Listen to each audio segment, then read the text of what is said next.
अध्याय 130 कमरे से बर्फ हटाना। उसे हमेशा आश्चर्य होता था कि कैसे एनीमे में विकृत लोग किसी भी कमरे के अंदर घुसने और घटनाओं को अंजाम देने में सक्षम थे। उन्होंने पहले से दरवाज़ा बंद क्यों नहीं किया? क्या ये भी वही स्थिति थी या उसके जैसा कुछ? उसने मन ही मन आह भरी। उसे भविष्य में इस समस्या के बारे में कुछ करना था। हालांकि अब जब बेला ने उसे देखा तो उसे उतनी घबराहट महसूस नहीं हुई जितनी उसे शुरू में उम्मीद थी। इसके विपरीत उसका हृदय शांत रहा। क्या यह अनंत शीतकालीन काया से संबंधित है? उसने सोचा कि नया शरीर अब से उसके शरीर और दिमाग को कैसे प्रभावित करेगा।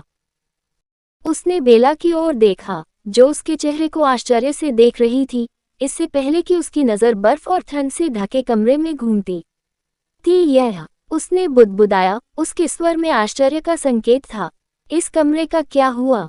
अंत में वह अब इस सब के केंद्र में मौजूद व्यक्ति से सवाल करने के अलावा और कुछ नहीं कर सकी। उससे पहले, बेला, तुम मेरे कमरे में क्यों आई? ओलिवर ने उसे उत्तर के बजाय एक प्रश्न के साथ उत्तर दिया।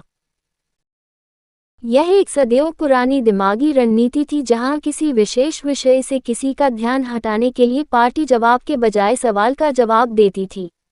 और यह प्रभावी था क्योंकि जब बेला को अपनी इस असभ्यता की याद आती थी तो वह काम उठती थी। वो बोली, मुझे माफ कर दो, मैंने देखा कि तुम वहां नहीं थे और तुम्हारी बहन पहली बार अपना तत्व जागृत करने वाली थी। मैं नहीं चाहती थी कि तुम इतना कीमती पल गवाओ, और तुम नहीं आ रहे थे वापस, इसलिए मुझे चिंता थी कि क्या आप किसी स्थिति में थे। जब उसकी नज़रें गंभीरता के संकेत से मिली तो वह रुक गई। ये सच था जब उसने कहा कि वह इस वजह से यहाँ आई है। लेकिन जब उसे कोई प्रतिक्रिया नहीं मिली तो वह ये देखने की अपनी जिज्ञासा को नियंत्रित नहीं कर सकी कि वह ऐसा क्षण चूकने के लिए क्या कर रहा है, और ऐसे ही उसके कमरे में प्रवेश कर गई। वह जानती थी कि किसी और के कमरे में जबरन घुसना उसके लिए कितना अपमानजनक था, लेकिन वह वास्तव में अपनी जिज्ञासा को नियंत्रित नहीं कर सकी और जानना चाहती थी कि वह क्या कर रहा था। ओलिवर ने उसकी दृढ़ आंखों से देखा और अवाक रह गया। कोई भी दर्शक सोचेगा कि उसने कुछ गलत किया है अगर उन्हें पहले से स्थिति का पता नहीं होता। उसने खुद को हथेली का सामना न करने के लिए मजबूर किया। प्रमुख कुलों का एक परिष्कृत उत्तराधिकारी होने के लिए इतना ही।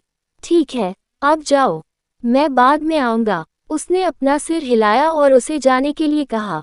उसे बर्फीली परत हटानी थी, लेकिन वह रुक गई। वह कुछ कहना चाहती थी लेकिन अंत में नहीं बोली। अच्छा, जल्दी आओ, नादिया तत्व को स्थिर कर रही है, इसलिए बहुत देर नहीं होनी चाहिए। इतना कहकर उसने चुपचाप दरवाज़ा बंद किया और चली गई। वह जानती थी कि उसे उसके मामलों में ज़्यादा दखल नहीं देना चाहिए। वह पहले से ही महसूस कर सकती थी कि ओलिवर निराश दिख रहा था। कमरे का दृश्य उसके दिमाग में घूम गया। जब उसने दरवाज़ा खोला तो उसे कमरे का ठंडा तापमान साफ महसूस हुआ। ये बहुत ठंडा था और वह इसे अपनी त्वचा पर महसूस कर सकती थी। ऐसा लग रहा था मानो कमरा एक अलग मौसम का अनुभव कर रहा हो, एक ठंडी सर्दी। वह जानना चाहती थी कि वह क्या था, यहाँ तक कि उसकी त्वचा पर बर्फ की परत जमी हुई थी जैसे किसी ने उसे जमा दिया हो, लेकिन उसने उससे नहीं पूछा। हर किसी के अपने रहस्य थे और शायद यह उसका रहस्य था। अगर वह इसे साझा करने में सहज महसूस नहीं करता है तो उसे हस्तक्षेप नहीं करना चाहिए। हाँ, क्या हो रहा है? वह संयम कहाँ है जो मैं अब तक बनाए हुए था? आजकल मैं अक्सर खुद पर नियंत्रण खोता जा रहा हूँ। अंत में वह नीचे लौट आई। ओलिवर ने बर्फ की परत को देखा और अपना हाथ बढ़ाया। केवल उसकी इच्छा मात्र से कमरे में बर्फ और पाला कांपने लगा, इससे पहले कि कमरे में चटकने और चटकने की आवाजें गूंजने लगीं। क्रंच, शीशे के टूटने की तरह सारी बर्फीली परतें पतले और छोटे टुकड़ों में टूट गईं। उसकी उंगली हिल गई और उसकी उंगली की नोक से एस्पेरा की एक मजबूत धारा के रूप में ऊपर की ओर गति करने लगी। अनगिनत टूटे हुए छोटे बर्फ के टुकड़े जमीन के ऊपर तैरने लगे क्योंकि वे अचानक एक बिंदु पर इकट्ठा होने लगे। चटकना, चटकना। एक छोटे बर्फ के गोले का आकार लेने से पहले अधिक से अधिक बर्फ के टुकड़े एक साथ विलीन होने लगे। यह एक छोटा पारदर्शी क्रिस्टलीय बर्फ का गोला था। ओलिवर ने बर्फ के गोले को अपनी ओर इशारा किया। तैरता हुआ क्रिस्टल का गोला उसके हाथ में उतरने से पहले उसकी ओर उड़ गया। जैसे ही उसने बर्फ का गोला पकड़ा, उसे अपनी त्वचा पर ठंडा तापमान महसूस हुआ। नल नल नल। वह कमरे की एकमात्र खिड़की की ओर बढ़ा और हैंडल का उपयोग करके सैश खोला। उसने क्रिस्टल बर्फ की गेंद को बाहर निकाला।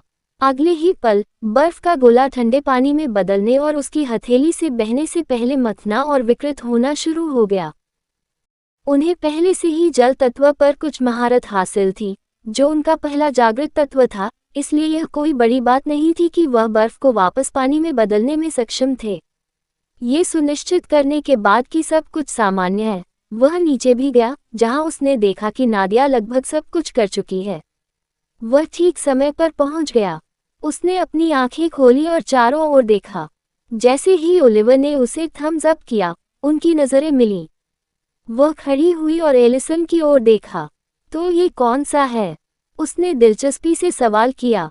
बर्फ तत्व। ये बहुत अच्छा है। मूल तत्वों की तुलना में एक हाइब्रिड तत्व अक्सर अपराध और बचाव दोनों में अधिक शक्तिशाली होता है।